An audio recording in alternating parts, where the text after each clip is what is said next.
Hi, ഞാൻ സുധാ മഴമേഘം. ഇന്ന് നമ്മൾ ഇവിടെ ഉണ്ടാക്കാൻ പോകുന്നത് എന്താണെന്ന് വെച്ച് കഴിഞ്ഞാൽ തക്കാളി ഇല്ലാത്ത തക്കാളി ചട്നി.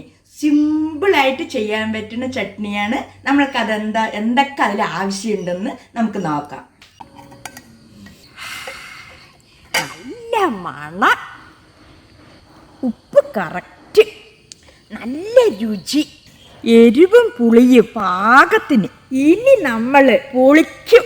ഞാൻ നിങ്ങളുടെ സ്വന്തം സുധാ മഴമേഘം. ഇവിടെ എല്ലാം സിമ്പിളാണ്. തക്കാളി ഇല്ലാത്ത തക്കാളി ചട്നിക്ക് എന്താ ആവശ്യം എന്ന് വെച്ച് കഴിഞ്ഞാൽ ആദ്യമായിട്ട് തക്കാളി വേണ്ട.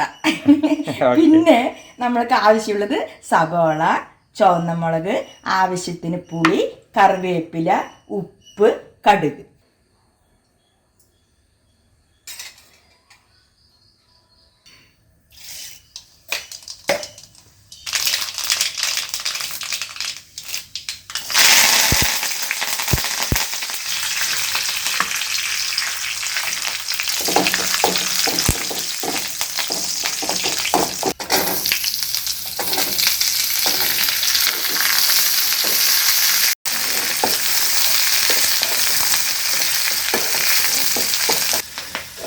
സവോള നന്നായി വഴണ്ടി കഴിഞ്ഞു. ഇത്ര മതി, ഒരുപാട് ബ്രൗൺ കളറൊന്നും ആവണ്ട, അതുപോലെ മതി. ഇത് നമ്മൾക്ക് ഇറക്കി വെക്കാം.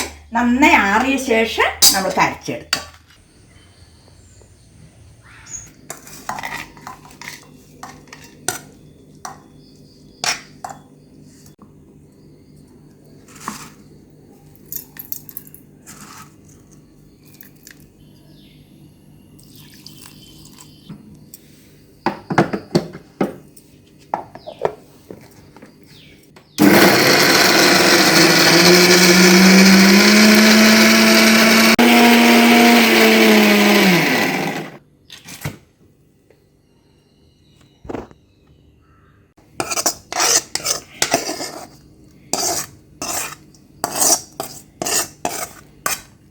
ഇതാണ് നമ്മുടെ തക്കാളി ഇല്ലാത്ത തക്കാളി ചട്നി.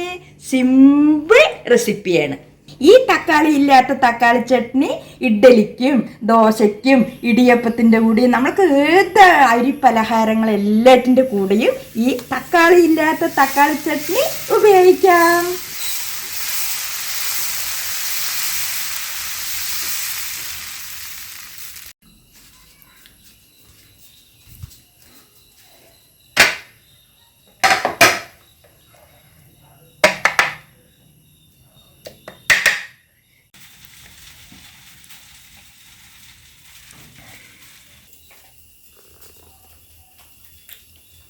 സൂപ്പറായിട്ടുണ്ട് അമ്മ. എത്ര എണ്ണം കഴിക്കും? ഇന്നൊരു 7-8 ദോശ കഴിക്കുന്നു. അപ്പോൾ എന്തായാലും സിമ്പിൾ തക്കാളി ഇല്ലാത്ത തക്കാളി ചട്നി എല്ലാവരും ഒന്ന് ട്രൈ ചെയ്ത് നോക്കട്ടെ.